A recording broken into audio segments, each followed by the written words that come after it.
মেয়েটির নাম অহল্যা।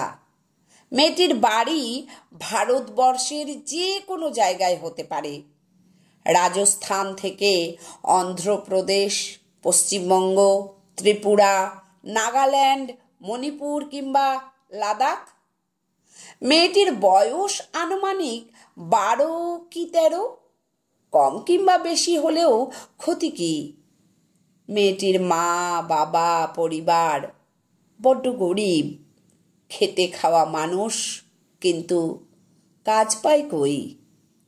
মেয়েটির খিদে পেলে কখনো হাওয়া খায়, কখনো আধ পেটা ভাত।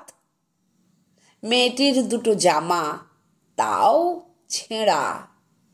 মেয়েটি স্কুলের বাইরে থেকে স্কুল দেখে, দিদিমণিদের দেখে, ছোট ছোট মেয়েগুলিকে ক্রিকেট ব্যাট হাতে খেলতে দেখে, রান দেখে, রান আউট দেখে। খেলার শেষে যখন বাচ্চা মেয়েরা টিফিন খায়, মেয়েটি তখন আকাশ দেখে, আকাশের কালো কালো মেঘ দেখে।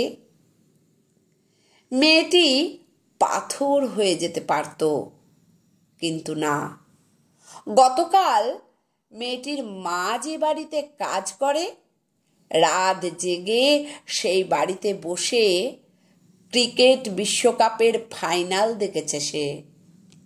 মেয়েটি দেখেছে অনেকটা তার মতো দেখতে, তারই মতো কত গরিব ঘরের মেয়ে এভাবেই কষ্ট করতে করতে একদিন পাথরের মতো শক্ত হয়েছে, এতটাই শক্ত যে সমস্ত পৃথিবীর সব শক্তিও তাদের হারাতে পারেনি।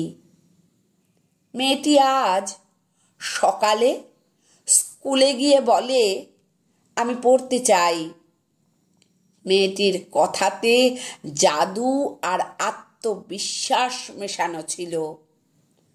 টিফিন টাইমে আজ একবারও সেই মেয়েদের টিফিনের দিকে তাকায়নি অহল্যা, বরং যেখানে মেয়েরা ক্রিকেট খেলছিল সেখানে গিয়ে কিছুক্ষণ দাঁড়িয়েছিল সে।